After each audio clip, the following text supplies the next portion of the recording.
Alright everybody, we are back. Welcome back to the CPL Match of the Week. We're moving into Tier 0 now. I'm Neblime. Here I am with ash.Return. Hello. And now we're getting into our next series.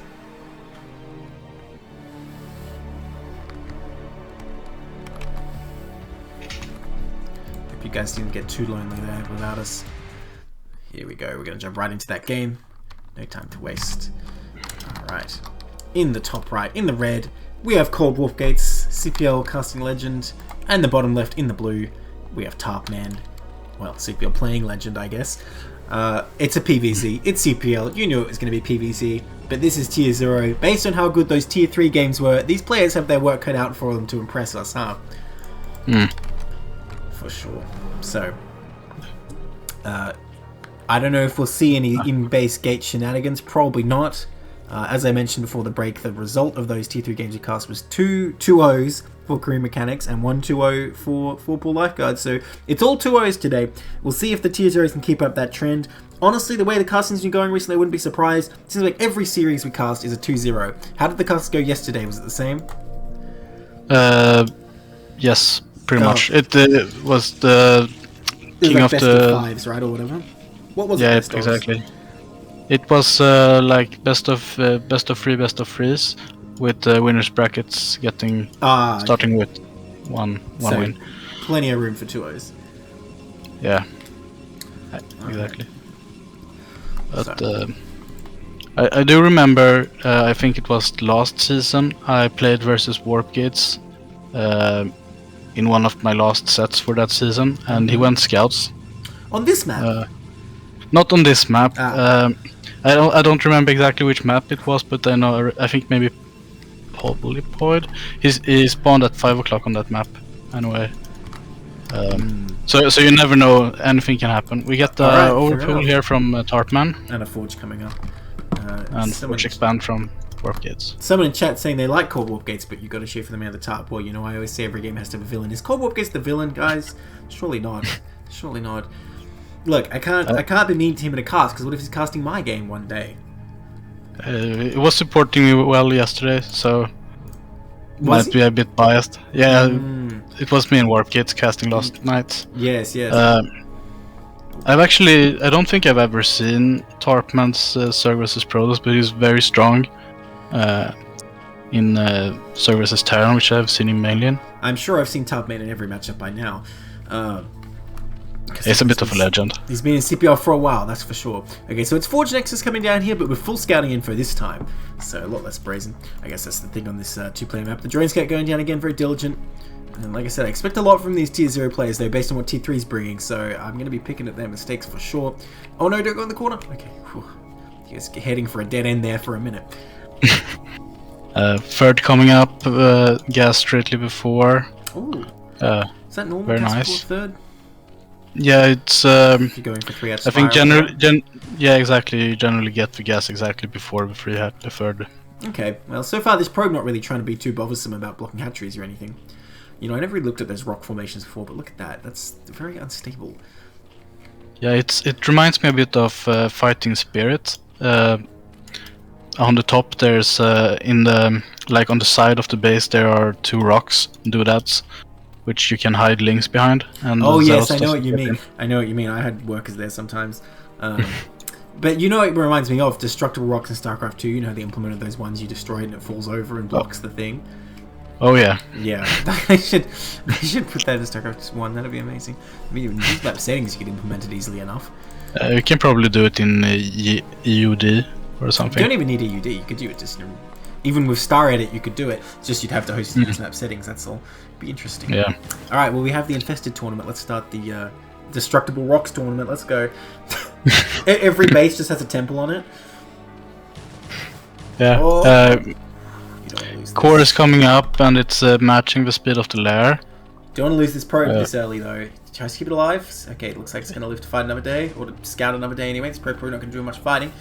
Now, there it goes down. Only 4 lings have been made up until now. Wait, or was it only 2 lings in fact? But the first zealot just comes out, so I suppose, you know, Protoss playing into his hands, or Zerg rather playing to what Protoss is doing. I just wonder if you keep that probe alive, would there be potential for harass at some point? or with these 2 additional sets of Lings coming up, knowing that there isn't potential for harass. I don't know, it just seems like a pretty fast timing to lose it, especially against 2 slow Lings only. Yeah, but I guess I mean you would have preferred to have it alive until you could confirm it's a Spire opener. The overlay still says it's tier 3. That's true. It certainly is not. That's better. All right. Yes. Well, I'm glad I emphasized it in the casting, saying this is tier 0, because otherwise people might have been confused. Imagine you're looking at this, you're like 1200, you're like, should I sign up for CPL? It's like, yes, this is tier 3. You'd be like, oh my god. Alright. Yeah, Stargate coming up, +1 started both for air and ground. All standard so far. I don't... Corsair started. Second gas is active, so we'll probably see a Citadel. Yeah, I guess these 2 players sat down and they're like, alright, let's embark upon the least original, least aggressive PvZ ever. Just 3 hatch Spire versus Stargate opening. Protoss going to try and take their 3rd at some point, and probably, I don't know, Hydra's will backstab it and lose it, and then Protoss will lose. I don't know, that's my prediction. Seems about the way things normally go.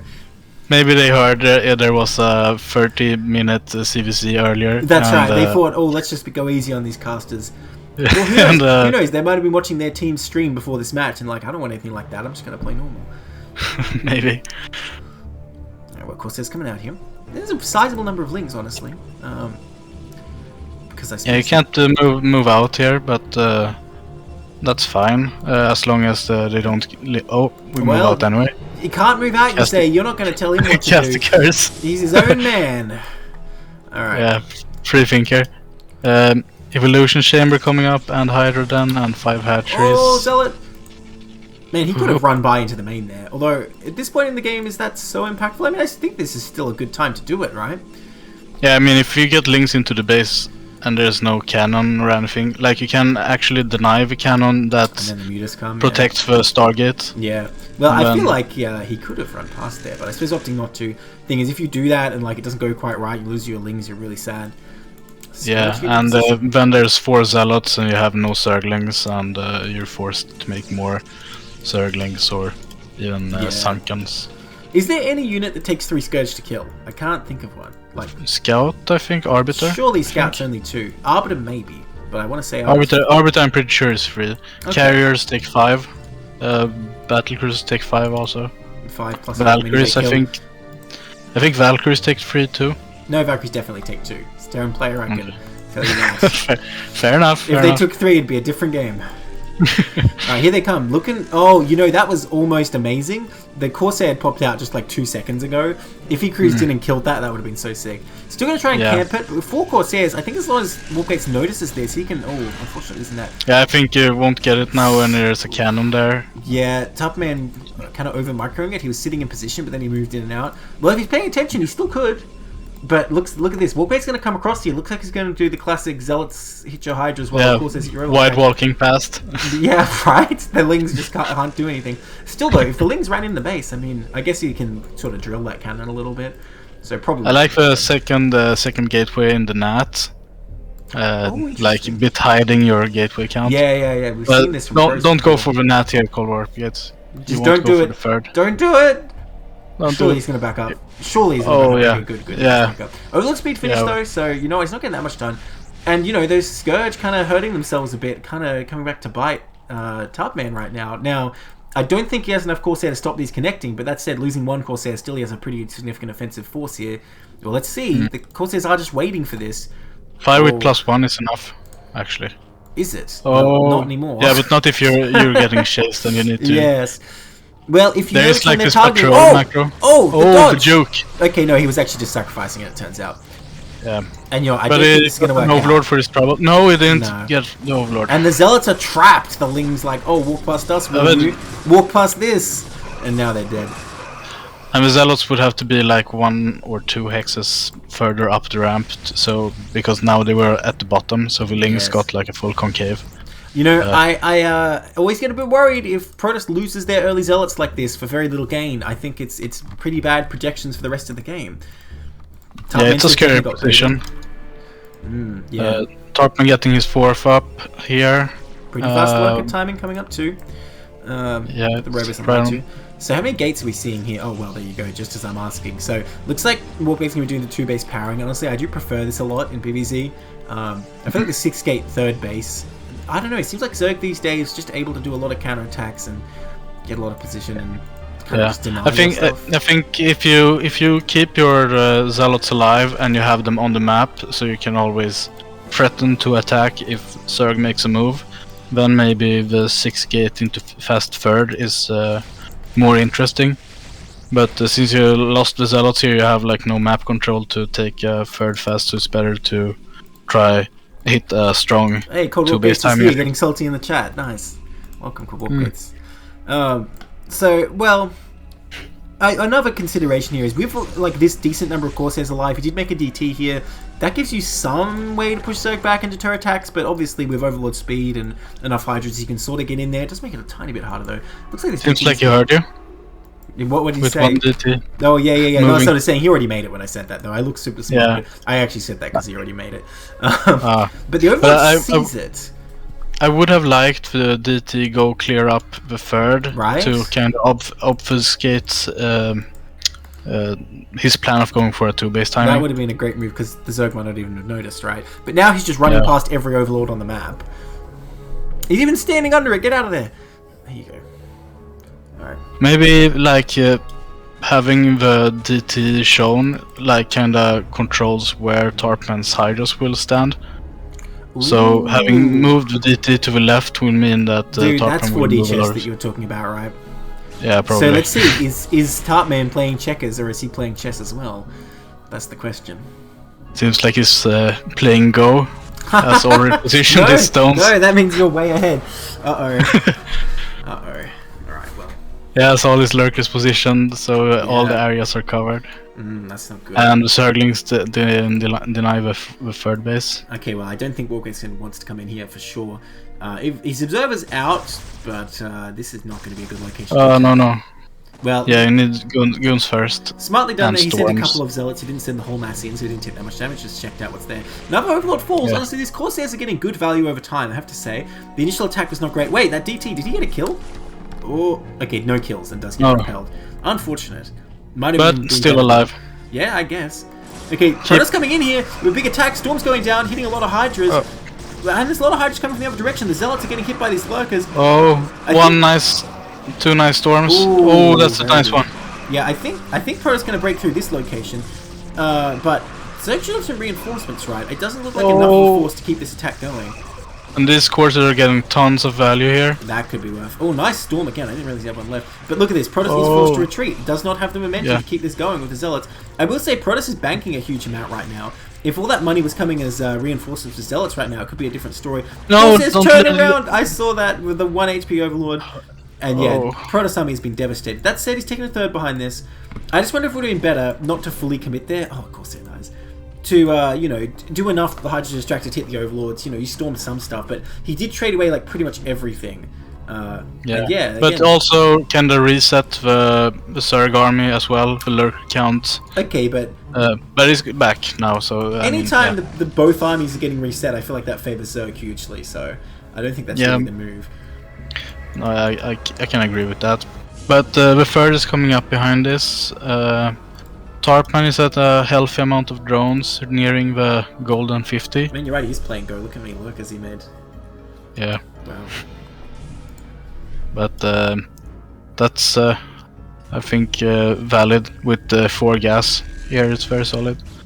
Getting Hive, double Evo in the main, and the 3rd Evo at the 3rd. Dang. Yeah, it's looking real good. Protoss making themselves feel better by bullying that defenseless neutral egg. This is the proxy for... I do like the 2nd Forge follow-up here from Cold Warp Gates. Is he on +2 or +1? Oh, it is +2 and +1. Oh, okay, the upgrade's pretty good then for Protoss as well. In fact, that's +1 carapace, not +2 carapace for the Zerg, but +2 missiles finished. That said, you know, at Hive timing, the upgrades aren't going to be great for Zerg. The Hydras and Lurks will be good, but the Lings won't be. And you know, those Adrenalings are very important at Hive tech. But, I mean, Zerg is kind of just getting everything up they can. I feel like in these kind of situations, if the Zerg just gets up their hatcheries and their hive tech and they have a good kind of place to rally on the map, it's so hard for Protoss to do anything, especially having the army reset earlier, you know? Yeah. I do like these Corsairs still being very active, picking up overlords here and there. These 3 still alive have together 7 overlord kills. That is very nice. Honestly, even though 2 of them have died, they've definitely been worth it so far. Yeah, for sure. Yeah, I wonder actually, does Protoss have a bit of a positional advantage here because they can come across and take this 12 o'clock while putting pressure across, but then again, I look at this 9 o'clock and I'm like, you can never actually attack here, so kind of irrelevant to have your army up at the 12 o'clock. Zerg could just be taking the bottom right and ignoring you, and that looks like exactly what Zerg's about to do. A little force coming out here to escort this. Shame the DT isn't down there because there's no overlords whatsoever. Yeah. Zealot is going down to hopefully clear out 5 and such and try to... Because these Lings, more than just giving Zealot, map vision... I have to say, he's a brave man, but he's a little bit outmatched here. How else to become a phoenix? I guess so. Oh, well, actually, I guess same idea over at the 9. Oh, I don't know about this one. I feel like this is the kind of thing, if you're watching Bisu play, you can say he shouldn't have done that, you know? Even if you don't play Protoss, you know that some things should just not be attempted. It does pull back and lose a few zealots, so that's honestly fine. But yeah, we got 1 lurker for our troubles. Yeah, that's probably fine. Look, honestly, at this point in the game, you tend to rack up a lot of minerals anyway, so I don't think it's a big deal. But yeah, he definitely cannot attack there, like, ever. If you have like 2 maxed armies, it's still probably not a good idea. Defilers are on the way too. So what do you do? I think you just try and control this area between the natural and everything else, and maybe eventually you push across here. Obviously, Storm Drop's always an option, but this is just not what you're doing, okay? If you can get to the top left and take it, Protoss has a pretty good setup, but attacking into Zerg ever seems tough. And this is what I was saying, when you get to Hive, if Zerg sets up on this rally point, just has like 1 billion units there, it starts to get really hard for Protoss. Yeah, I think for Protoss here, you really want to abuse shuttles in these positions because Zerg is sitting very well. Yes, and has no incitament to actually move. It's a good way to put it. Well, Protoss is going to make the move. He's coming in here. Storm and individual lurkers. There you go. There's a nice storm on the Hydras. Oh, 6 storms. But all his zealots are spent. He needs to get out of here now. He needs to treat this like a PvT. Pull back now that it's only goons. Still pelting away though. Where are the reinforcements right now? Move back these goons. Do you see it's orange? Oh my gosh. Oh, that storm though. If only all the Corsairs are still alive. That was 6 storm. Well, it's still decent storms. Look like he's going to clean up the stuff barely, but again, kind of resetting all the armies. Where are the reinforcements? He needs zealots up here right now. Yeah, aggressive rally points. Oh, observer! Oh. Okay, does keep them alive. Lurkers on all sides. Once the Lurkers is not what Zerg needs. There are the Lings. The Defilers just waiting for this moment. Now 9 is totally open, but the reinforcements coming here from the Zerg. Open for these like injured goons to get in there and die. Yeah, injured for these Stormers to come in and kill all the drones. Okay, but honestly, that's not worth it. Protoss resetting the entire army for like 5 drones.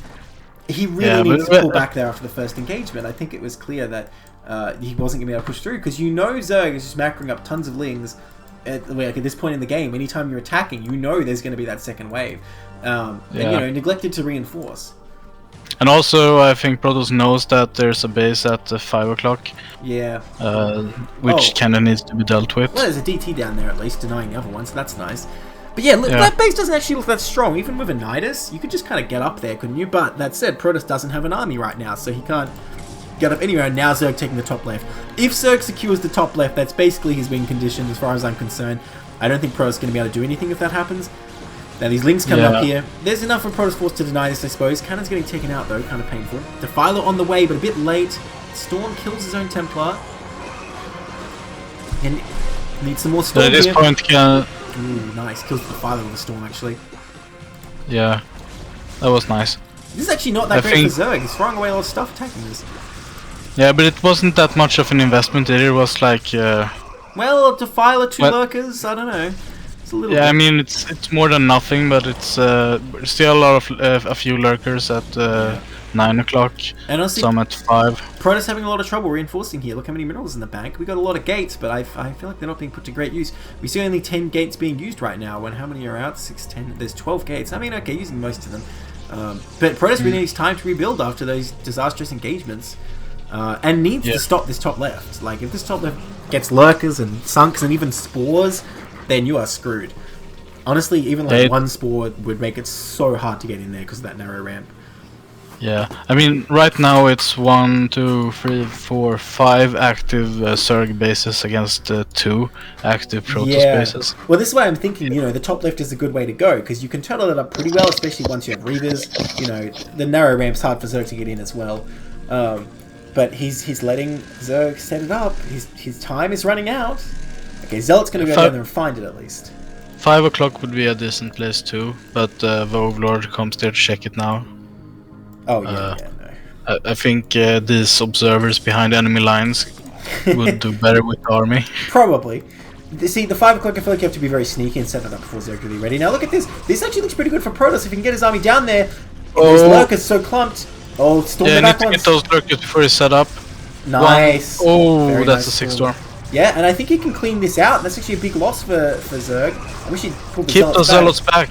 They shouldn't move into the gauntlet. So much energy he's not using. There we go. Decent storms there on the units coming in, but those lurkers. That's a lot of lurkers, though. That's a lot of lurkers. That's a lot of storms. Look how many Templars there are that are doing nothing. And but they need to cast the storm. Yep, the hugging Templars, the typical. Cast.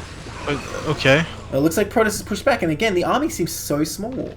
Like I don't know. I just feel like there should be more. You know, where is it? I mean, where's the gas? Yeah, I guess that's the issue here.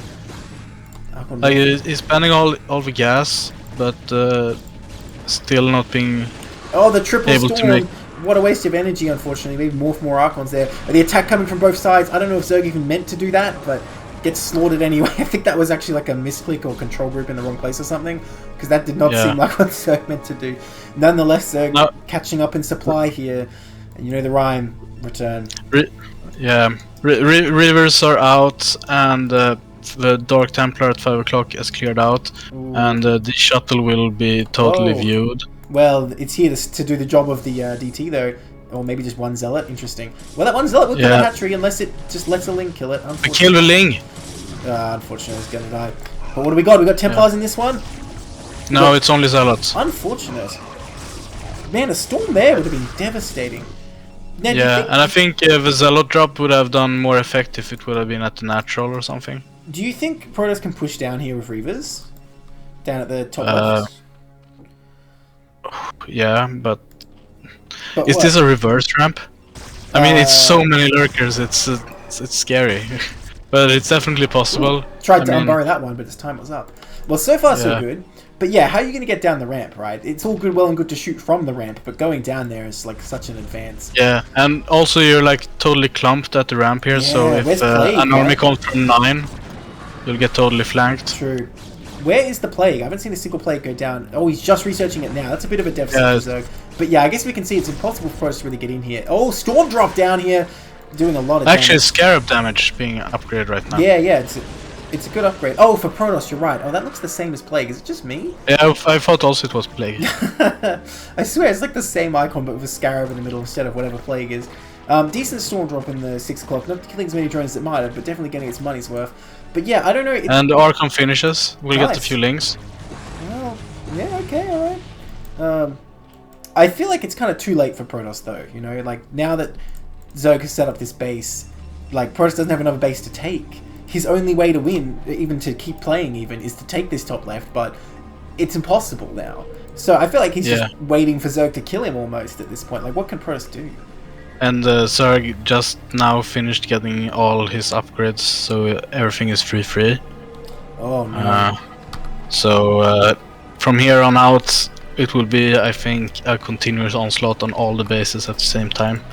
Well, what's Protoss Shields at? Protoss Shields at +1. Very expensive to go all the way to +3 shields, and dubiously worth it. But yeah, look at this Zerg army. And this thing, when Zerg's on Hive, they just need to gather up their forces. All that Tavaros died. And then suddenly they can attack. Now, looks like Warpgate's trying to attack across, and there is not very much defending the 9, but at the same time, Zerg's ready to hit both locations. And there's no Reavers or anything here. There's a Templar, but is there any Reavers in that? I don't think so. No. So I think Coach-Pupil needs to worry about the defense as well. Although tarpman not doing anything at the moment. Yeah. Personally, as a Zerg, I prefer going for the production in this position. Well, the thing is, though, you know there's going to be a lot of cannons there, surely. Well, I suppose not as many as there could have been. No swarm going down here. I guess tarpman judging he doesn't actually need it, while Coach-Pupil makes the charge of the light brigade over here into the defenses. Oh, the Reaver's starting to do some damage, but the Zealots have all fallen. Great storms crushing those Hydras. He's going to be able to power through these Lurkers, I think, but at the same time, losing his only important base. This one's going to mine out very soon. So it doesn't even matter. Even if he takes out this entire 9 o'clock, it's not going to be relevant. Is he out of Scarabs? Yeah. And losing 12 o'clock here, I think... I mean, he does have a decent bank. So, please kill that Nexus. You can't let that Nexus live. Are you kidding me right now? We have seen too much stuff on low health survive this game. Must kill it. Don't... Are you kidding me? Well, he killed all the probes, I guess. GG. Warcase knows he's over anyway. Yeah, losing the reverse in the attack. Yeah, unfortunately, I don't think he was able to... deny Zerg setting up the defensive positions he needs to set up, and this is kind of a problem with Eclipse, to be fair. Zerg can set up a nice sort of split map situation. It's very hard for Protoss to do anything. But by the same token, if Protoss takes the top left, it's kind of the same, but in reverse. Yeah, if you have a 40-60 split, it's always a bit tough. Yeah. Well, I would say it's not just the proportion of bases. Honestly, it's like the absolute number. If Protoss can get 5 bases, they can kind of do anything, because that's just kind of enough money, but... I guess in the long term, when everything mines out, it's important as well. Yeah, and it's also, I'm also thinking it's like the positional situation, where you have to cover the left side, but at the same time, Zerg has production on the right side. Yes. Well, that's why you can never take those bottom right bases, right? Unless you set them up way early. Alright, getting into our next game here in the bottom left in the blue. We have tarpman currently up 1 game in this best of 3. And the bottom right in the red, we have Coach-Pupil. Is he able to bring it back? The reverse sweep. I mean, full Pool Lifeguards, only one series so far. Oh, the BSL version of Silphid. Alright, we're plugging BSL again. Oh yeah, I can see the terrain there. We always plug in BSL and CPL apparently. Yeah, it's just... It's also... yeah, it's also a good league. I recommend people to participate in. For sure. Go play in BSL and then beg the coaches to come coach a CPL, because we need him. True story. Alright, so what was I going to say about this series? I forgot. Very fast probe. Are we getting a center gate? You know what, you're right. Ooh, could it be that single center gate I was talking about? That's really weird. Maybe, or the double center gate. I mean, that's the normal thing, right? Yeah. Single is honestly probably bad, but... I think it's a double one. I'm only mentioning that because I mentioned that Jancast program we saw with that a while ago. Yeah. Was that KSL? I don't even know. That's how long ago it was, because, KSL doesn't exist anymore. Yeah, true. Well, it certainly seems like he's going to go for both. Okay, so... I think so. I like it on Silphid, because, it's a bit harder to defend your opponent. When it's a 3-player map, are they really going to bother to send the drone scout when they're sent to find you with the Overlord right away? I'm lazy. I wouldn't do it. So I do it. I've gotten burned too many times. Okay, guys, if you're playing against me as Zerg in CPL, you know what to do. If that somehow happens. Yeah, but even then, I think the natural path for the scout drone is not past the middle. It seems like not. Just a bit off for all the different spawn locations. And Overpool is a bit problematic again, and the warp gates also get the first scout. Well, at least he manages to get the hatch down with no issues here. It'd be a big problem if that was very delayed. Well, you're okay with that because it won't finish. No, it's that bad. Yeah, I mean, you'll have like four zealots here before it's done. But surely a lot of the time, Protoss goes in to try and hit drones and doesn't worry about the hatch too much. Because I feel like if you hit the hatch, okay, you definitely get it, but you're kind of just saying to Zerg, like, okay, fine, you have time to get a Sunken or whatever. I'm not going to hit your main very much. And he's going for like the contain. Is that what you want to do here? I think you want to like get spiraling out of control amount of zealots, kill the natural hatch, and then I guess if Zerg gets like 2 Sunkens, that's pretty good. But you're only on 1 hatchery production for larva, so you'll be very cramped for drones. Right. Well, here comes the first attack. I think Zerg only just realizing now that he scouts the Protoss main, but he did make 6 lings already, expecting Zelda aggression. So he's a decent spot. Now look at this. The counter attack could be deadly. Sure, you can give up this hatch if you kill all the probes. You're fine. Yeah, counter attack. Then you're fine. That's actually probably the correct play. Shield battery going down the Protoss mineral line though seems like he has a plan for this already. Sunken going up, although it's not in the ideal position because he can be hit from the wrong side of the drones. And yeah, the shield battery, we can see how it does. Fights happening in 2 locations at once. Yeah, it's going to take a while to get there though. And a lot of Lings getting picked off in the Zerg main right now. Great engage for Protoss so far. And you know what? Very nice drill in the main as well. Oh, that was sick drill. Yeah, he does lose one. But so far so good. And that Zealot at home, man, this looks very good for Warp Gates right now. Okay. Sunken hitting. Those probes kind of need to get back to work though, not gonna lie.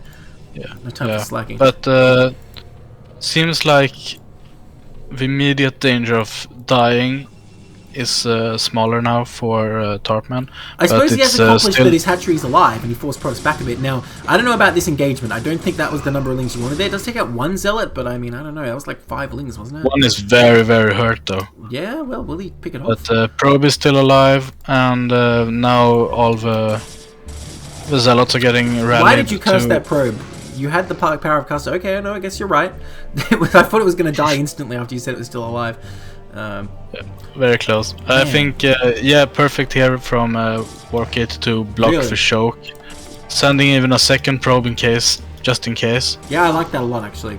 It helps a lot when you're holding this choke. But that's a nice attack from both sides there. One of those Zealots in the choke, as you said, is very low. Gets picked off. 2 Lings distracting from the back. It looks like he's going to break through here. Oh. Uh-oh. You need to... The probe needed to support the block. Yes. Actually, it looks like Tarpman is stabilized. Yeah, the problem here for Protoss now is that because he doesn't control the Lings leaving the base, they can just come out and stop him from ever expanding, as far as I can see. Like, how is Wargates ever going to take his natural? Because all Tarpman's going to do here is just make a lot of Lings, right? Well, okay, we see him droning up a little, but I'd like to see him get speed and just make so many Lings. Because, you know, your opponent's not going to have +1 or anything anytime soon, so once you get speed, Lings are just the better unit here. And this is just surrounding these Zealots with the... GG. He sees the gas with the Overlord. I think Wargates didn't Q2 Zealots there as well, and he was about to lose his gates, so a sudden defeat. 2-0 for Tarpman, another 2-0. All 2-0s today. What a beast play from Tarpman there. With the... Like, oh, I have 2 Zealots at my natural, I'll send all my Lings to counterattack. Yeah, and it worked well enough. Even though Lings themselves didn't do much, I think it accomplished keeping his hatchery alive, right? Makes me wonder, Wargates had like 3 Zealots in the main during that time. Could he have got the hatchery instead at the natural? I think so. I think going for the hatchery at the natural, I think, is the play, especially when you confirm that there's a sunken going up in the... I think this is the issue with these 2-gate plays against Zerg. I feel like Protoss has to have absolutely perfect decision making to make it work. And if they don't, they just die, so... Yeah, it can be very tight. Like, okay. Alright, in the top right, in the red, we have Crazy. And the bottom left, in the blue, we have... Kiwi, aka Exit, yes. I just thought I'd have a go at pronouncing that for everyone's enjoyment. Yeah.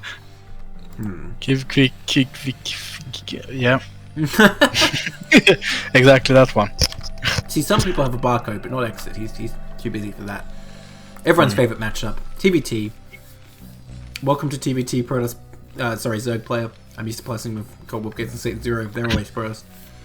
Yeah. I actually like Terran versus Terran. Oh, finally, I found someone.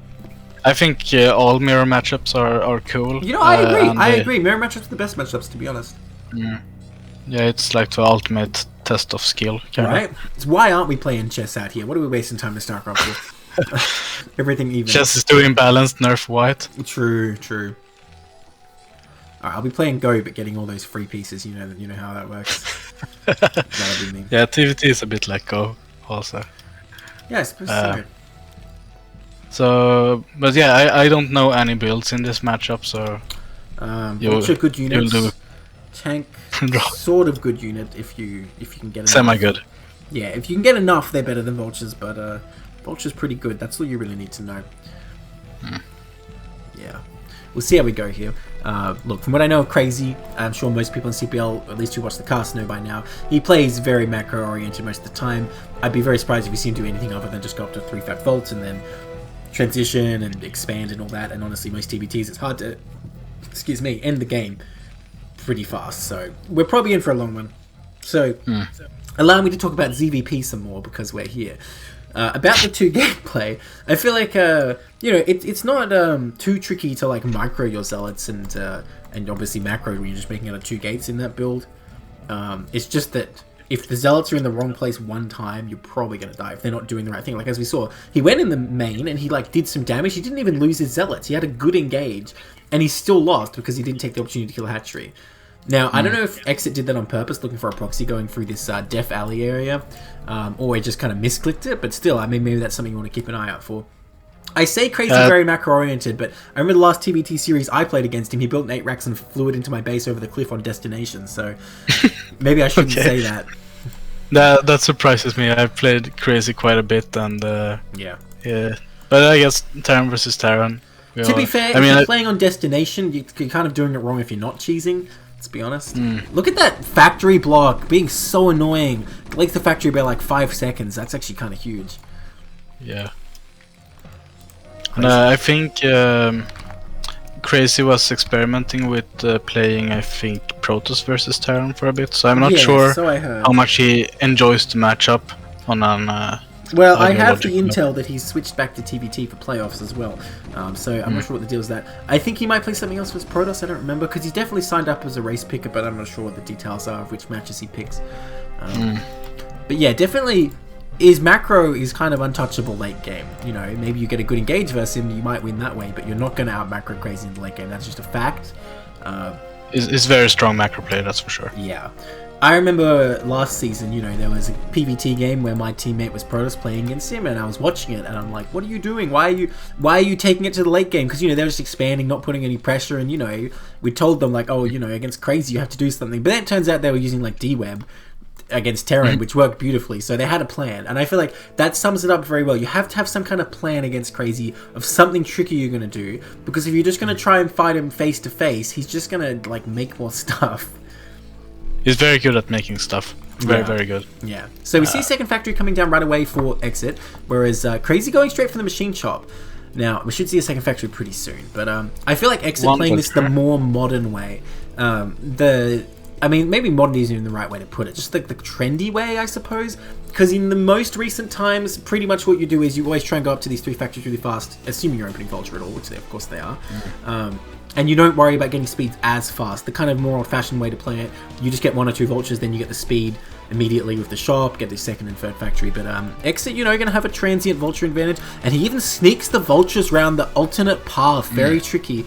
And I noticed something here, Crazy not putting the Vulture in front of the Marines. That is absolutely essential, because you want to tank for the Marines. The Marines get 2 shot by Vultures, and this could cost him. Now, Exit going to wait for the 3rd Vulture, which I can't help but feel might be a mistake. If he attacked with 2 Vultures right away, especially if you preserve the scouting SCV in this area to help repair, you could actually have gotten in here, but now I'm not so sure, because Crazy, the SCV is already mining and going to be in position. He moves the Vultures in position as well, just gave him that little bit of time to prepare. But he's holding the ramp, and Crazy isn't aware of it, going to get the first shot off. The Vulture's not that well together. And high ground advantage. Yeah. Oh, now Crazy's having a bad engage. The Marines pulling back, which is also probably a mistake. They need to help fight there. With the Marines, I think... Will it survive? Yeah, I think with the Marines, Crazy's okay here. Definitely a bit messy there, though. He made the 6 HP Vulture survive and get the last hit on one of the Vultures. Oh, but it ain't over. Here comes another wave. Where are the Vultures for Crazy? What's going on? Crazy with Bank here suddenly. I'm not sure what happened with his build here, but no Vultures popping out. SCVs alone aren't going to fight very well. 2 Vultures left. 3rd factory's on the way, but it's not out yet. Needs to pull these back. Uh-oh. Oh, the block. Oh, that was sick. Just as they're coming down the ramp. Absolutely perfect stops them. Yeah, that's huge. And even more SCV is going to fall now. I mean, Crazy, yeah. Again, I was wondering where the Vulture production was. His factory seemed to be idle or something for a minute. I'm not sure what happened there. Supply block, maybe? Still ahead in workers. Of course. Of course. Because it's Crazy. Yes. Well, to be fair... Oh, not leading the fight with the damaged one. Yeah, he needs to pull back here. Uh-oh, no, he can't win this fight. The barracks doing a lot. I feel like he honestly needed to respect the barracks was there and pull his SCVs all the way to the right. But now even more SCVs going to fall. Exit microing this really well. And now only just pulling head-in workers. Barracks are crazy going to get in. And we can see that Exit is actually still cutting SCVs at this moment. I don't think that's intentional. Tank comes out though. That's going to be Crazy's savior. So the game will go on. And honestly, with the even worker count right now, I think Crazy's doing fine, except for the fact he's lost map control here. I don't believe mines are finished at the moment, no. It's going to be speed coming up. So Crazy has some time here to try and regain a little bit of space before he gets totally heading in mines. Coming in for an engagement here, but as long as the tank gets in range, well, the tank is not getting in range. And you can trade for a lot of SCVs here. SCVs will fall so quickly. Pulls them back a little. Tank doing what it can. Yeah, Exit doesn't want to trade away all his vultures here because he's just gone up to 3 shops. Well, okay, he's going to do it, though. No. Crazy's macro actually slipping here, by the way. The factory's being a bit idle. There it goes. Starts now. I was just wondering about that. And I was going to say... Is going down. Yeah, it will die. If you trade away all the vultures here, you actually have a bit of an issue because you've just gone up to 3 shops yourself. If your opponent suddenly gets out with vultures and you're just going into tanks, suddenly you can lose map control. And even though you have the superior force, you know, if mines are out, you never know what can happen. Now, Crazy finally securing his natural.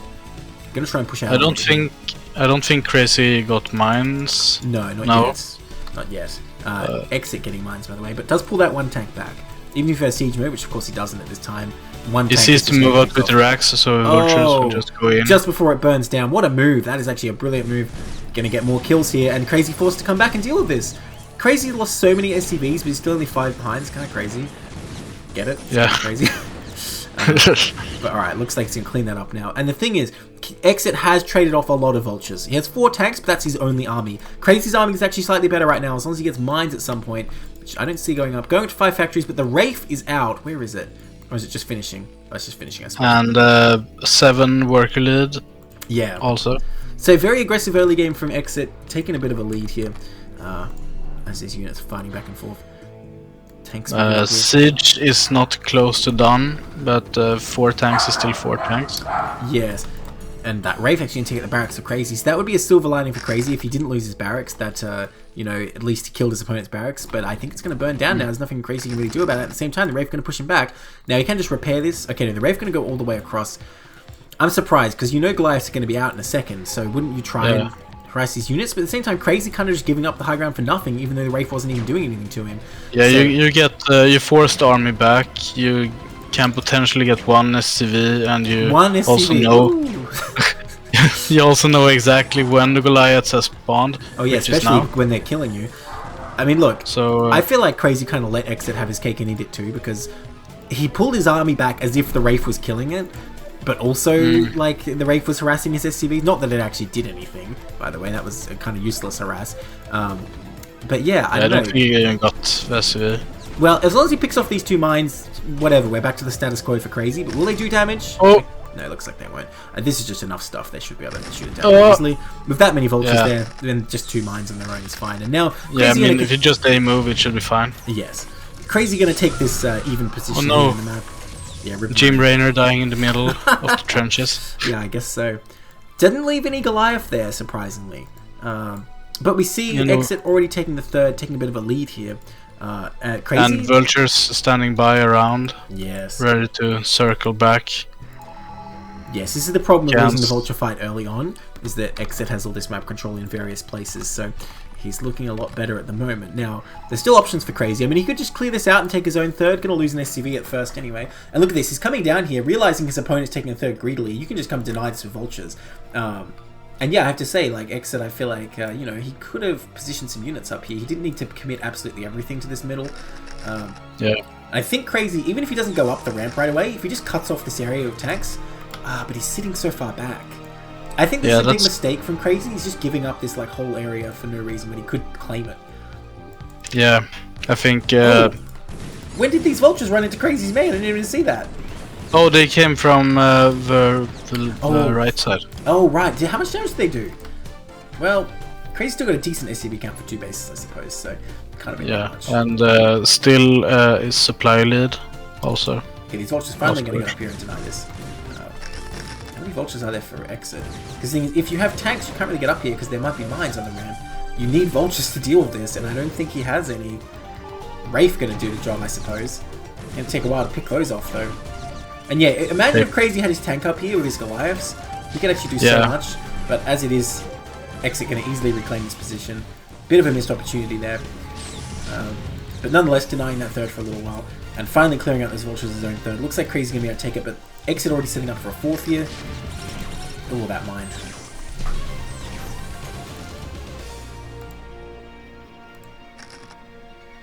Looks like Crazy wants to continue putting pressure in this direction, rallying all the Goliaths and tanks here.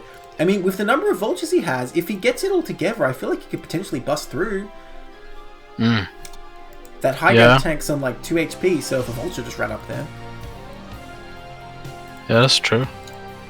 Still trying to make that CC. Not being very diligent about dealing with that, to be honest. Crazy gonna be very behind because he wasn't able to get the CC started. Finally takes out that mine. Well, even if Crazy isn't able to push forward, this is a good position to have right near his opponent. Because if he moves a bit to the left, he cuts off any advance at the top of the map, which later on can be very important. Looks like he's just gonna sit for now. Remade Barracks finally coming up here for Vision. Very nice tank positioning from both players here. Yeah, by the way, Exit had +1 ahead, but unfortunately he didn't start +2. So he's going to be a bit behind the upgrades if Crazy starts it right away. Interestingly, we see a second armory somewhere. Where is it? Is it behind the minimap? Yes, it is. Second armory for Exit here. Now, I'm not sure about this. Well, hang on. Is there a fight happening somewhere? I heard explosions. Oh, in the middle. Oh, 3 Vultures for Crazy. Oh, but he baits the Goliath. But yeah, I'm not sure about this this double armory stuff. You know, sometimes I see these pros go for like armor and weapon upgrades, but I'm not convinced it's worth it, quite frankly. I mean, it's good in 4 Vultures and Goliaths in their... Yes, but as the game goes on, those matchups become irrelevant. Yeah, it's true. Like honestly, I guess if opponent goes for battle cruisers. Again, yes, that's one time it is good. Against Wraiths and battle cruisers is obviously very important. But that said, if your opponent has battle cruisers and you're trying to fight it with Goliaths, you're probably not going to win the game. That's just kind of how that works. With Wraiths, maybe a different matter, but I don't know. I just question, is it worth investing so much gas? Like, how much gas is it going to be? It's going to be almost 6 tanks worth of gas by the time you've got +3 armor to, like, maybe help you out a little bit in this situation where you're probably not using the units you should anyway. Yeah, it's true. I mean, at the end of the day, +2 weapons is by far the most important upgrade. Of course, and Exit was slacking on that a bit. He's started now, and unfortunately Crazy has not been able to start his, so he will have a window here where he has that advantage.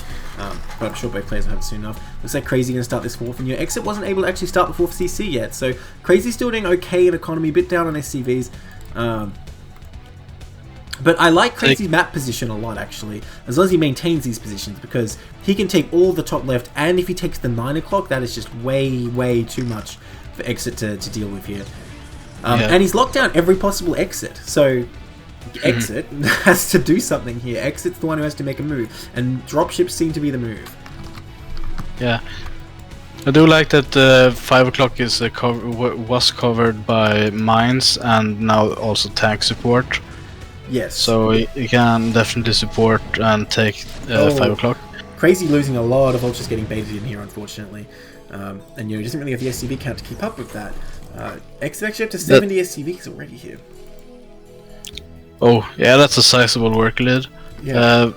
Wraith seeing 12 o'clock. He's just watching.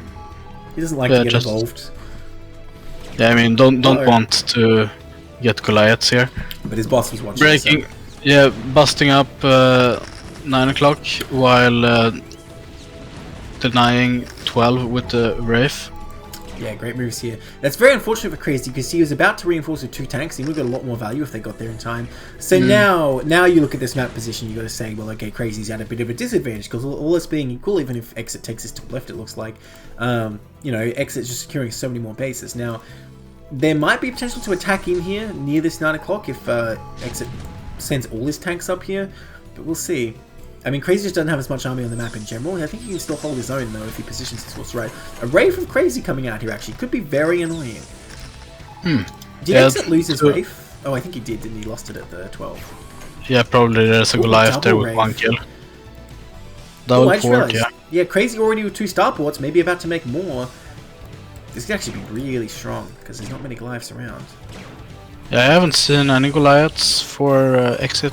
Well, yet. he made the Wraith first, and he was just relying on that one Wraith, I guess, and he didn't really bother with it. But, you know, looks like a few tanks going to fall here. Please hit that injured tank before Exit able to do anything about it. And look at this. Crazy starting to stream forward here. I don't know about this. Maybe he's just waiting for the moment when the tanks are gone. Oh, that's a lot of tanks, though. I would say that the 2 Wraiths is like 100% stronger at killing tanks than 1 Wraith. That is, like, obviously the fact. Like, it does double damage. And where are the Goliaths? Where are the Goliaths? They're produced, but they're not coming. I mean, okay, Crazy's going to try this. I don't know about this, though. This angle looks very tough. And you know what? Exit has +2. Crazy does not. Well, that said, he's got the vision. He's got the scans. The tank's doing good work. Well, he's got a foothold on the high ground here, if nothing else. Oh, finish that tank off. Oh. Nice. I don't know. He's got to inch his way further in, because this position could be pushed back very easily. He's got reinforcements there. He needs to find a way to move further forward. If he unsieges and brings absolutely everything, I think he could push forward and retake this ramp. But stalling right now. Not sure what's going on at the moment in the game. Yeah. I mean, just looking at the minimap, it reminds me a bit of the Tarpman Cold Warp Kids game on this map. Yeah, true. Same exact layout of bases, right? But Crazy has the opportunity to take the 9 o'clock. The problem is Exit's eyeing up that center where Crazy's left the absolute minimum. No Goliaths. He's got 5 dropships. I don't know if there's any. Oh my! Oh no, those dropships are full. Those dropships are full as well. So I think it's just a matter of when Exit scans, see there's nothing, and goes for the attack. But Crazy is going to take this 9 o'clock. So if he can hold the middle somehow, then he has a pretty What do you position. think about the mine positioning at the middle for Crazy? Yeah, that's obviously not ideal, huh? Mines on your tanks, Protoss says thanks, what I say normally. There's no Protoss in this game. There's still a Protoss somewhere who's just happy to see this, to be honest. Look, most of the time, even if you drop, the dropping units will probably kill the mines quickly, and even if they don't, it's kind of even because your own tanks will blow you up anyway. So it's not like a big minus, but at the same time, it's not really going to help them that much. And here comes the big attack. I don't know if Crazy has any reserves. Oh, they moved down to the bottom, and they're in the wrong position to try and defend this. The mines do go off, and honestly, it does hurt Crazy a lot. And yeah, he's trying to come up from the low ground here while these tanks are the worst possible timing for Crazy, unfortunately. If all that stuff was like behind here, just ready for a second line of defense, this would be okay. But now he's lost so much. GG. Exit's just going to roll forward and secure the natural. Yeah, that was a very strong position break. Yeah, I like that he just, you know, was building up, saw that was the weak spot, and waited till Crazy committed at the 9 o'clock, where he didn't even have a base yet. Because, yeah, he had the position to take the bottom right ones, right? He didn't have to worry about 9 o'clock yet. So that was nicely done. Yeah. And, you know, we saw Exit just put the pressure on from the start with those vultures as well, so that was a well-played TVT for sure. Yeah.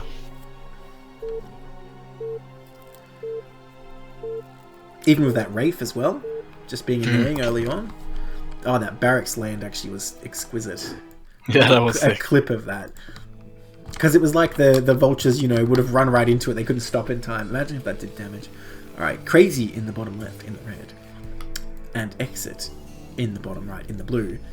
Up 1 game in this best of 3. Here we are on Silphid. This map, no ramp. Hard to defend natural. We're going to see some vultures today, that's for sure. But hey, it's TVT, you're going to see vultures anyway. It's StarCraft, you're going to see vultures, alright? If Terran was involved, you're going to see vultures. Yeah, that's... it's such a good unit. Like, just laying mines out around the map for map control is such a powerful tool early game. Absolutely. Well, just lay mines on the enemy units to kill them. Yeah, that's also very good. Why wait for the units to walk into mines? Walk the mines into the units. Okay, so spider mines obviously have the capacity to get up and run, right? Why can't we just manually order them to do that? Yeah, that's a good question. They should have like a remote control system. Just like lay like 20 mines, then just like move them at the enemy army. It sounds pretty good to me. Yeah, I think they did something like that in StarCraft 2. But yeah, that's right. Not quite, because they have to burrow. I'm thinking if they're already in like unburrowed attack mode, you know? But yeah, you're right, they did do that, didn't they? Well, look how that worked out. Exit with the crazy APM spam here. Yeah, we saw almost at 4 letters, 4 numbers. What is he doing? Is he dragging the screen or what? A good old control and hold one. Interesting barracks position here for exit. I wonder if we're going to see a gas or if he's going to go for gasless here. You know, if you're going to... Okay, no, he's going to go take a gas. I was going to say, you could potentially play gasless on this map because if you don't like playing around with vultures too much, it's a good way to kind of set yourself up to just move out with tanks. And generally it's not favored, especially among pros, because you are giving up map control and it's kind of tricky to get back out there. But I want to say materially it's pretty much the same, like it pretty much evens out gasless expand versus like a regular vulture build. But no, he's not going for that. Yeah, I guess you can make like a decent SimCity with the racks and the command center. Yeah, and you're only blocking vultures here, consider. You're not worrying about like lings or zealots, so it's not that hard to make that happen. Now, interestingly, Exit scouted the middle here. Is he going to build a factory there, or is he just checking it out? I guess he's going to just move along, just checking in case there's a barracks coming up. I have seen Exit do like proxy factory and proxy starport and such in this matchup before. Yeah, he did go for a pretty fast starport last game too. Of course, it's always a build, just you 2-fact, but the second fact is just near your opponent's base. Gonna harass this SCV a bit, crazy neglecting to make the marine for the factory, but I think he's gonna be able to get his factory up in time. That SCV just could not, he just could not get in there. Tried so hard. Completely mirrored build so far. We're getting the second marine queued up from both players. Wow, like I said, completely mirrored. Maybe they're both going to go for like the 2 vulture, 2 marine attack. Yeah, maybe. You know, I gotta say, I've never played a TVT where both players were going for that. It's always one player going for the other defending somehow. Oh, third marine coming up. Oh, okay, a deviation here. Exit. That betrays some offensive ideas here, I think. Because yeah, what would you be doing defending just for 3 marines when you're only going 1 factory here? Now, he's on gas again, actually, so I suppose that 1 factory hypothesis might be incorrect, but he's kind of late if he's going to build a second factory. What is he waiting for here? Looks like he's thinking of a CC, so maybe it's just a mistake that he mined all this gas. That's quite unfortunate in that case. Crazy going for Vulture before shop, so if he just sends his Vulture across, could easily pick off all these marines and deny the CC. No Vulture. Shop straight for shop.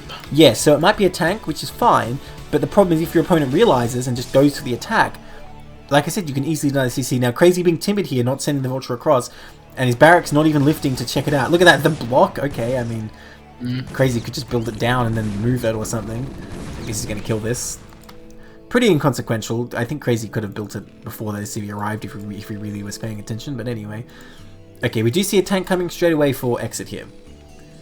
And so this is the alternative option you always have in TVT. You can just sit back, let your opponent run around with their vultures, and then when you have enough tanks, you can sort of micro some mines down, and the area you control gradually expands until your opponent has tanks, and then locks down again. Second tank queued up. Yep. I mean, I think that explains why he's getting so much gas here. Is he going to get siege mode right away? Probably not. It is kind of brave, though, that he was, lifting his barracks before knowing his opponent even expanded, because this he didn't scout it for a while there. These 3 marines getting so far forward, not sure what the plan is. If an enemy vulture was there, they would be all dead. So, yeah. I mean, Crazy is just sitting back with his vultures. Even getting speed first, not realizing his opponent's going tanks. Yeah, I guess you can't really deny, like, the scouting with marines. Maybe getting the 3rd marine is helpful in that regard. Look at this. Exit just coming across. These marines, of course, are easy pickings, but he's going to lose a vulture for his trouble. You need to preserve your vultures and be ready to backstab, because if Exit comes to your base, obviously vultures are no good. You just need to run in and start killing SCVs. And your own SCVs fight the tanks, and, well, SCVs are a lot better against tanks than they are against vultures. So that generally works out pretty well for the vulture player. But, I mean, he only has 2 vultures out on the field right now. Where is SCVs? Needs to pull the boys to fight this. Now, Exit getting siege mode, but honestly, if they siege up... Oh, no, this is a mistake. Again, like I was saying, the vultures have to backstab. He kills a marine, which is so-so, but... Okay, here come the SCVs. Will the barrack land and make more marines? I don't think it's worth it in this case. Okay, so he's microing back here. Like I was saying, it's unfortunate Crazy got speed here instead of mines. I think what's really missing here is Crazy needed to scout with his first vulture. If you're going vulture before shop, you have to at least poke. And then if you see your opponent's going tanks first, well, you can just make mines and the situation's fine. But now, he has nothing. GG. Exit just made a few tanks and they moved across the map. 2-0. Tanks are pretty good. Pretty fast TVT, all things considered. Yeah, wasn't I saying Vulture's good unit? I guess I'm wrong. But yeah, as I was saying... that was actually faster than the short Zerg versus Zerg match earlier. Yeah, I guess so. Wow. Well, you know, I think, like I was saying, he really just needs to preserve his vultures on the map and backstab. I think you don't worry about using any vultures to fight that. Like, the vultures fight the enemy SCVs and your SCVs fight the tanks, I think is the best way to do it. Yeah, I think vultures can't really kill tanks. I mean, you have enough of them, yeah. Or if they have mines. Yeah, mines is good. Mines is good. But honestly, but, yeah, I feel like... sorry, you go? If it's like 2 versus 2, I think it's hard. Yeah, that's true. Alright. In the top right. In the blue, we have Art of Turtle. And the bottom left, in the red, we have WugsaW. Our final series of the night, it's the classic TVZ, of course. We have WugsaW for Pool Lifeguards and Art of Turtle for Korean Mechanics. By the way, Exit winning another 2-0 for Korean Mechanics. Pool Lifeguards only had one series tonight, so come on WugsaW, you got to bring it back for the Pool Lifeguards. Don't let these Zergs splash around in the pool. WugsaW is a very strong turn player. He's grown immensely from like last 2 seasons. Yeah, was he in Tier 1 last season? Yeah, I think maybe even T2 at the start. Surely not. My God. Wow. He's become like truly a monster. Yeah. That's fun. And Art of Turtle obviously is a seasoned veteran. Yes, that's absolutely true. So I expect he'll know what he's doing here now. Looks like Terran already going to be going for a wall here. Wow, tier 24. All right, Art of Turtle. If you miss micro, you're muted. You have no excuse. You said it. We weren't going to say anything, but you've exposed yourself now to the ridicule of casters. Same thing for the Terran macroing their bio. You know, you have no excuse. I think this is the matchup where TR24 is the most appreciated. Certainly with mutas anyway. But hey. Maybe Zerg versus Zerg as well, but honestly, the most I've experienced people complaining about lag is in TVT. I feel like in TVZ, people either, like we're talking about ladder, they just leave at the start because they're not even going to try, or they just suck it up and go lurker or just try and micro their mutas anyway. But in TVT, I swear to God, people always just play it out anyway and then complain. For some reason, it's TVT. Yeah, I guess you need like that split second reaction time when you're in the middle of a virtual war. Do you though? I mean, it's kind of like muta versus muta. You kind of just focus fire and call it a day, you know? It's not that intense, I have to say. Scourge, muta versus Scourge, you okay, we're talking about ZVZ, yeah, for sure. That's totally different. But I mean, it's just pure muta versus muta when you're like, you don't know who has how many and you're just sitting there focus firing, you know what I mean? Or moving shot. Yeah, doing his best, but not good enough. That's the kind of fight I'm talking about. You know, when the casters don't even know what's going on. Yeah. Okay, we've got this semi-wall up here. Looks like gonna go for an expand here. Just playing super safe. Oh, so it seems like Art of Turtle is going for a relatively fast third hatch. Yeah. Delaying his gas for 25, that's 30 interesting. Now, if Terran finds out about this, there's some devastating counterplay available, but, well, he'll see the lair timing, right? And that's all he really needs to see to know what's going on. I mean, I suppose he could be fooled to think it's a speedling, but if he sees the gas timing, I think he should know. Well, what's this SCV gonna do? Yeah, I mean, Art of Turtle took the gas before the SCV arrived, but you can see when it finishes that... well, he's not checking it, though. If the lair starts before he looks, he might just assume it started at 3 minutes, and that'd be a big disadvantage. Yeah, but he saw that the extractor finished at like 2:55. Right. So hopefully he paid mind to that and he realizes. Well, let's see. Yeah, you're right, actually. He's absolutely aware because an eBay is already being built. Where on the earth is that eBay? Oh, right there. It's, right, my eyes, yes. Okay, so I think he knows. Now, he's not going to opt for the 3 racks here. Looks like he's going to do like a 5 racks plus 1 style thing or something like that. It is kind of a modern build. You can go for like a academy immediately here. There you go. Okay, interesting. I have seen this personally, I would have preferred.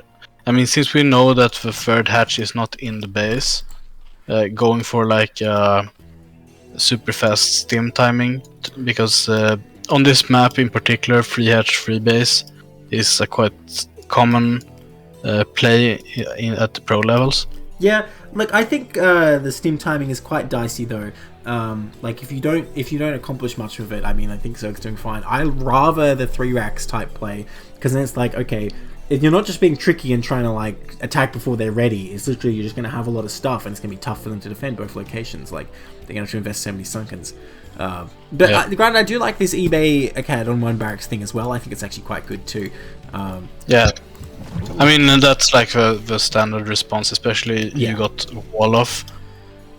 So it's pretty safe, even versus 2 hatch, to go for the fast eBay. Well, at any rate, we can see that WugsaW did realize what was going on. That's the main thing here, right? And he adapted. So he's looking fine here. The Spire coming up, but Steam is already on the way. Going to be able to force some sunkens here. You know, it worries me that ash.Return didn't even get a creep yet. Could this game end with Steam timing? It's always a possibility, but at this level, I wouldn't expect Zerg to be caught off guard by that. Yeah, me neither. And we also know that the second Drax is quite late. Yeah. So it's still pretty safe. Well, I mean, that's definitely enough Marines to go and kill a Zerg, though. Yeah, definitely. Not the egg. Zerg traders, that's a Zerg egg, don't you realize? See, even right now, I think WugsaW should be moving out. Because look at what he has, and Zerg hasn't started a colony. Like, Terran could put a lot of pressure here. So, I'm surprised he's not trying it. Same could a counterattack. Yeah, but I don't think that's actually that bad. If you're moving towards the Zerg base, and this is only like 6 Zerglings, as long as you have like a unit popping out. But this is the problem, you have to lift the barracks and get in there. Like what I like to do, you send the attack and you just have like a fire bat popping out. And if it comes out as the Lings are trying to go up the ramp, it's usually fine. You kill most of them and you can manage from there. And if Zerg's putting that effort into counter-attacking, maybe you can break through at the natural as well. But I think his window is pretty much closed now. Mutas are starting just here. I'm quite surprised he didn't try for the attack, but he's going up to 5 barracks here. So really planning on attacking just a little bit later. His +1's coming. I suppose it makes sense given that he's cutting barracks and marines for this upgrade. It does really synergize better than what I was suggesting. Now, the mutas are going to be out here. Going to need some turrets up soon enough. Some turrets going up in the main, and 1 at the racks. That is not a well-positioned turret, by the way. The ramp is kind of wide open with that. So, but if he can just put the pressure on and keep the mutas out of his base, it'll be fine. And generally, I think with these builds, that is how it's going to go down. It's going to need another turret. I do like when Terrans put like the turret in the little socket next to the depots. But they're low ground though. Is that what you want to do? I'm thinking just above the ramp is the best place, because you have to defend your production and the ramp. Now here come the mutas, and there's only 1 turret up. Looks like he's not really game to try attacking that. I hope Terran, he moves out immediately when he sees this, because he knows he's not going to die. Well, I say that, but not 1 really turret diligent on the repair. Uh-oh. And it's quite a lot. It's 7 mutas. They one-shot SCVs. Yes. And Zerg has sunkens at home. Yes. Well, he does pull back though. That's the thing. He made Zerg leave because he knows those sunkens would not be enough on their own. Now, Terran needs to get those SCVs back to work. There was losing a lot of income right now. Send them back. Okay, there you go. I hate it so much when these medics end up in the mineral line. Oh, look at that Overlord. Free kill. Nice. But that's also time to get extra sunkens up and mutas to get. It's true. Well, at any rate, if the mutas come home, there's no way he was busting anyway. So I don't think Zerg's desperate for time here. Now, sitting at this low ground, not probably a good idea when there's mutas out. You need to get away from there. Needs to reinforce this army or pull it back somehow, because he doesn't want to get this wiped out on the map. Plenty of sunkens going down for ash.Return. Getting up to his lurkers, just playing defensive, sitting back. Terran, making the minimal number of turrets here. No factory yet, which is a bit worrying for Terran. Now it's going up, but you would probably want it like at least 30 seconds earlier. Neither player was paying attention to their army for like 10 seconds there, because the Marines were just moving and spread out, and the mutas just flew it on top of them, and neither player did anything for a minute. Oh, nice. No, close. Unfortunate. Oh, is this another free Overlord kill? Oh, wow. WugsaW picking these painful. off. ash.Return not doing a good job rotating them, so good value for Terran. It's a bit hard. You want to park your overlords at the areas between the ramps and the left passage from 9 o'clock. Yeah. Well, I think on this map you just have to rotate them from the top corner of your main, and it should be doable. But unfortunately, ash.Return not quite doing it. Now the factory is coming, by the way. It's just a little bit late, but we'll see if it's close for him breaking through. That's going to be decisive. Now these mutas getting right in here. I don't know how I feel about this. I think this is a bit early to be throwing these away. Well, They ain't thrown away just yet. Well, here's the issue, right? Since there's no turrets in the ramp area, he can actually just leave. If there were 3 turrets like on the right of the barracks instead of here, oh, okay, he flew right through the middle of them anyway. Wait, why are you putting the starports out there? It's like the least defended location. He could have built them down here where the factory is. That said, the Marines are coming across. They're like, all right, well, your mutas are low. I have 1 billion Marines, but it is a ramp with 3 Sunkens. I don't think you can make this happen. That's a tough one. Yeah, I think the Mutalisks were at the factory area when WugsaW wanted to make the starports. Okay, but there's turrets there, so at least you build them and make that challenge. Now here we go. The Marines trying to get up. The Sunkens doing their work. 1 Sunken's going to fall, but most of the Marines are already dead. I don't think there's enough to clean the rest of this up. Yeah, no, that's... Mutas arrive now. Oh, but there's more Marines though. But no, the Sunkens are still up. That's a disaster. No way Terran's getting up there. Yeah, it's always... There's a lot of medics.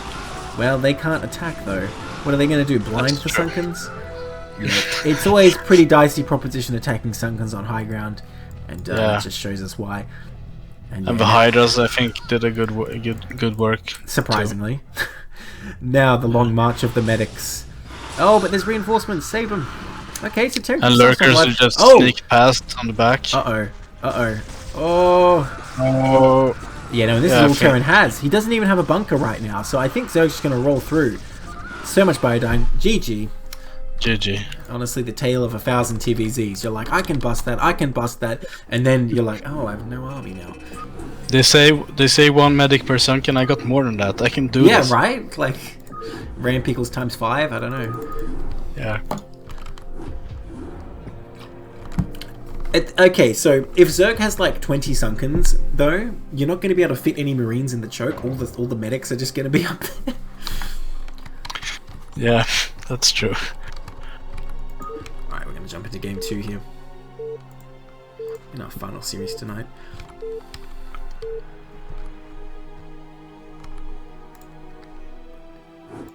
Bit of lag there, that was odd. Alright, in the top middle, 12 o'clock spawn. We have Otter Turtle in the blue, currently up on game in this best of 3. And the bottom right in the red, we have WugsaW. Here we are on Silphid. Or of Turtle with the 2 good mineral. We haven't had a single game 3, have we? No, actually. Oh dear. We haven't yet. So I don't even know what map 3 is. I believe it was Polypoid, but I could be wrong. So maybe we'll find out right now. Who knows? Maybe. Now, Muta Harass pretty strong on this map. Not that there was much harass in base last game. But we'll see what They did catch quite a lot of SCVs, especially yes, but it first. wasn't really harass as much as just like, my mutas are here. You know, he wasn't just like flying around picking off things here and there. He kind of just ran right in, you know. Yeah, true. More exploiting the situation. Yeah, like what I'm thinking of is on this map, you know, trying to siege the barracks. Oh, 9 goal. Oh, okay. Alright. Well, it is a 3-player map, right? And wasn't I talking about just before, like being lazy on a 3-player map? You know, you scout one place, they're not there, and you're like, oh, do I really want to send a second worker and the first worker's just going to go there anyway? Like, you know, that's the thing. And it's gas. Oh, no, it's just... Okay, extractor trick. I always get too excited. I'm sorry, people. I was holding my breath a little bit. It would have been awesome, but no, not today. So that's when you get burrow, obviously. But yes, yeah. Will WugsaW get the scout the right direction? Drone scout's already going. 240 burrow timing. Yeah, that's right. Alright. So it looks like he's going to head up and find it right away. So theoretically, Terran should have no trouble holding this, just SCVs in the choke. Now, it's not a ramp, so it's not ideal, but it's narrow enough that Terran's fine here. Now, I'm sure we're going to get the hatchery behind this as well with the no gas variation. So just putting some pressure, and then he's going to get back into his normal game, more or less. You can continue to rally links here, but if Terran just held, then it's kind of like, oh, what are you going to do now? Doing some harass with the scouting drone. Oh, it's lying. This barracks could be very huge, but it is up now. Do we see a second depot? Terran just scouting the links coming out. Need to see a second depot go down. Okay, there it is. Man, that drone. The really drone micro. That drone is out for blood, I'm telling you. Okay, it is drones coming up behind this, so I'm not worried about getting follow-up links. Now, I assume Terran saw what was happening in the Zerg base. Is he going to pull the SCVs? Okay, here they come. Very minimal defense, just 4. Okay, no. And the drone got away alive. Somehow. And the damaged SCV is among the Could Could repair. Could repair, it's true. But I think with 6 SCVs, it should be fine. But hey, some pickoffs might happen. Nice pullbacks. Oh, but now he's down to the damage one. The Link's going to get in. Oh, it was all part of his plan. Okay, but pretty good micro. I think Terran cleans this up. Well, barely. Oh, that low Ling. Okay, now you've got one Ling in the Terran base. You made drones, which, you know, was probably the right thing to do to make drones. So this is fine. I think Terran's fine with this. This is going to turn into a pretty normal game as far as I can see. Continuing with the drones is the highest estimated value return, right? I think. Yeah, that's the way to put it. Oh, that Ling! Transitioning to triage too. Someone saved the SCV! Oh, okay, almost got it. How much was it on? Close. Oh, it was one hit away. So unfortunate. Terran still has the scouting SCV, so I'm questioning why these SCVs are in the choke, because you can see how many Lings are being made, or not made in this case. CC even being made in the main, so... Oh, scouting SCV, you don't want to lose that. Bit unfortunate for Terran here that he wasn't able to determine that there were... Oh, nice drone kill though. That there were no Lings being made. He could have been making his CC out on in the natural, then he'd be looking really good actually. But as it is, he's kind of delaying Zerg a bit. Even forced to get this bunker right away, which again, I'm not even sure is necessary. But they're going into 2 racks here. Now, I mean, if he's losing the scout SV, you don't know if it's like free hatch massling. Just died now. It could have been alive the whole time. Like, he started the bunker before it died, so... Oh, okay. Yeah. Maybe anticipated that it will go down. Free hatch can make a lot of links very fast. It can, but like there would have been no speed yet. And again, his SCV was alive. Now the Academy coming up here with no lair until now. You're gonna have a steam timing pretty early here, right? Like, Altra's gonna have to be relying on Sunkens for sure. But at the same time, also Terran got very delayed by the SCV kills and the links. That's and true. Losing the initial marines. Well, the CC got delayed and the SCVs got delayed, but relative to the lair time, the Academy is very fast. That's what Terran does have going for them here. And yeah, they have that bunker up, but this natural is terrible. Well, I guess they can't quite fit there. It really looks like they could, but that bunker doing just enough. So yeah, he can definitely come across with stim time. Of course, it's always possible to defend at the Sunkens. It's just a matter if Aldershell's aware of when this is going to come, because it might be earlier than he expects. The thing's already done. Hydrogen coming down here, by the way. Where is it? Oh, back in the natural. So going to see some lurker action here. And I like it a lot on this map, if you're going to try and attack, that is, because this natural not that easy to defend for Terran. Anytime you're doing like lurker to third base, I'm not such a fan, because you give Terran a lot of initiative. Let's see. And I don't expect it's going to be dropped, because there's no overlords in position for that. Oh no. Unfortunate. If he loses this last link, he's going to be flying blind if he does not want that. Because then the stim push will come across and he will not even know. Yeah, that's very true. Scan goes off, doesn't see the tech. But the second one does. But this is kind of awkward. It's like, oh, well, I've scanned and now I have no energy. But that said, this is faster scans compared to lurker timing than a normal game, so he's going to be fine here. And honestly, he should still move out. Huh? Yeah. Factory going up, very second nice. Bunker. I don't think WugsaW realizes how ahead he is in stim timing here, because he could absolutely still move across the map. And, like, honestly, there's no colonies. He might have even been able to kill him. Who knows? But unfortunately, he's sitting back here, allowing Zerg to do as he pleases. And I guess, again, this is the problem of losing the scouting SCV. Third base going to be taken here. Now, as I was saying, I'm not really a fan of lurker into third base, but we'll see how ash.Return makes it work. If Terran's not going to come out and put any pressure, it should be strong. And even then, if Terran puts pressure on the third, you can counterattack with links and lurkers. True. Well, he's got 2 bunkers up here. Spire coming up. What is it, sorry? Oh, Spire. Oh, yeah. Okay, that's interesting. So, is that just for defensive Scourge? Because it's very tempting to go for that dropship against Lurker, or does he have something else in mind here? A lot of gas saved up for ash.Return, but that said, he could still morph some Lurkers there. Have any Hydras been made? Oh, they're just at the third. There's some Hydras at the third. I like how he has absolutely nothing at the natural, but he sent 3 over here to the third, as if, you know, he's defending the natural with Sunkens and Mutas.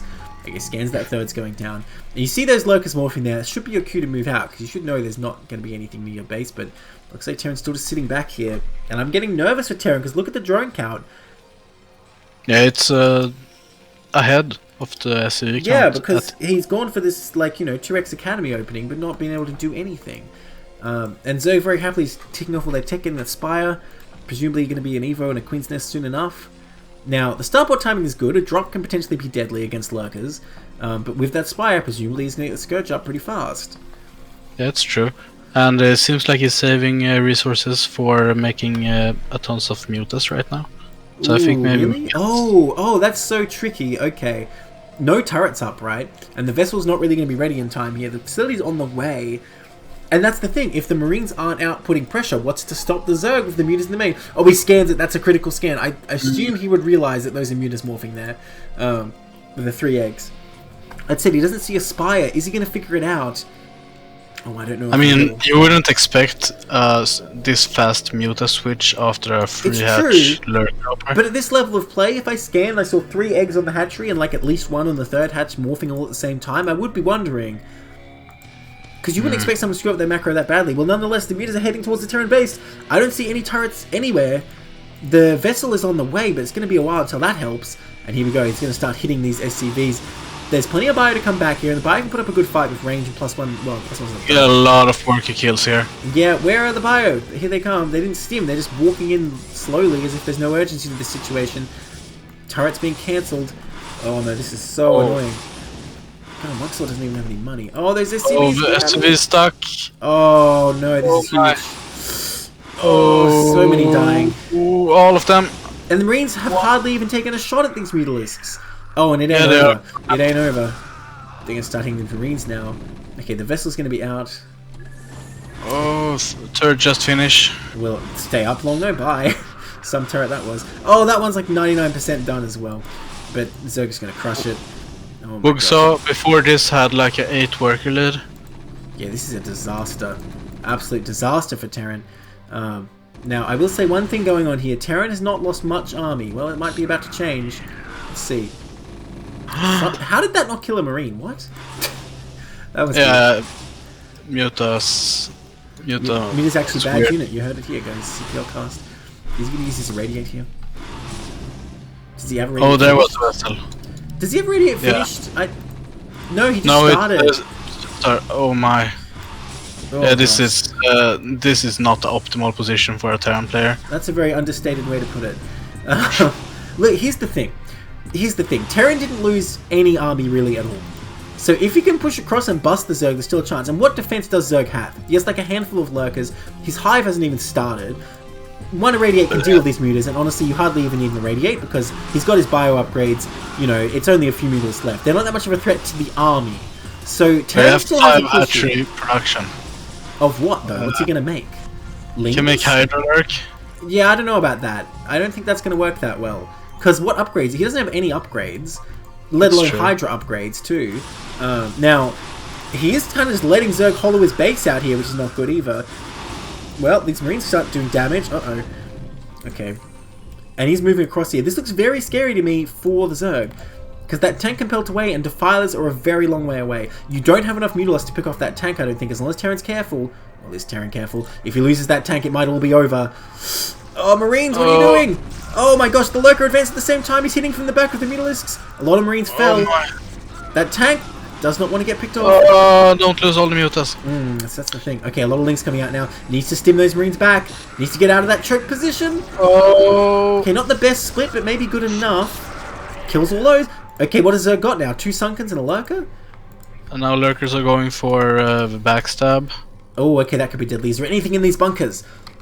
No, these Marines coming out just too late. Oh, if they were in position, they probably could have denied that and Terran would be looking pretty good. But now, well, 2 of them get in. Need to stim those, to be honest. That was kind of lazy. He didn't stim those. Oh, he's trying to get in that bunker. You can do it.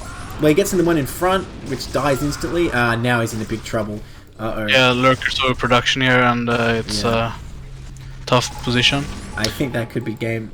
The vessel's trying to come in here and do something, but there's Overlords on top. Oh, I think Orf Turtle accidentally made Overlord sight range, and that's why in other games as well. But GG, Turtle takes it with that devious muta switch. That was insane. That's evil. Turtle says, "You rematch this guy this week, really? Oh wow. Oh, looking forward for that one. That's pretty exciting." You're both on vacation? Damn, you both... Oh, wow, Turtle with the Prime stuff. I didn't even realize. Thanks, man. Oh, sick. Thanks, man. Alright, well, now, you know, you get to demote a tier as your reward. Just get in contact with Snipe, tell him you subbed with Prime, and now you can go down to tier 1. That's going to be it for us today, by the way. That last series going 2-0 Art of Turtles' way. That's another 2-0 for Korean Mechanics. My god. The only 2 maps that Pool Lifeguards won were in the series they won, which is the only one. My gosh. Korean Mechanics dominating. Are we going to see Korean Mechanics winning the CPL at this rate? I don't know, they looked really dangerous today, not gonna lie. Jeez, God, my team's worse this week. Alright, but that's it for us. I've been Neblime, and this is ash.Return. Thanks so much for watching, everyone. Thanks for tuning in, everyone, and wish you all a lovely continued day, evening, whatever time it is. Morning here in Australia. Next week will be playoffs. Stay tuned for those announcements, CPL Discord, and obviously on Twitch as well. There will be playoff casts. It's going to be great. Can't wait to see you guys then. Yes. Bye.